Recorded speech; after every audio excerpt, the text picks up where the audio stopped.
আমি আবার বলে যাচ্ছি, আপনারা দাওয়াত করবেন কি করবেন না, জলসায় আমার যাবেন কি যাবেন না, ওসবের ধার আব্বাস সিদ্দিকী ধরে না। আমি আমিনার লালের গোলাম।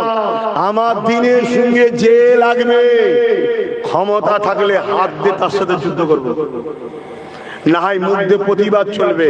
শুনছেন তো নাকি?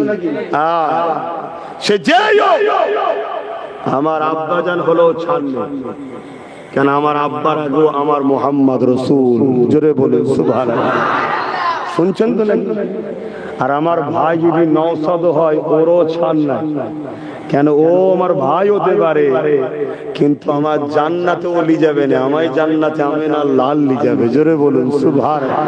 শুনছেন তো নাকি? আপনারা পিছনের ভাইরা অসুবিধা হচ্ছে নাকি? মন দিয়ে শোনে, হুঁশ কেটে যাবে।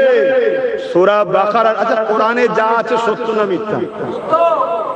কোন একটা জিনিস মিথ্যা আছে কোরআনে? কেউ প্রমাণ করতে পারবে?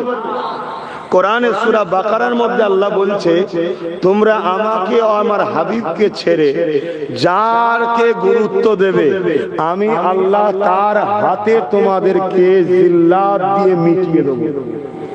শুনছেন? খুব সাবধান।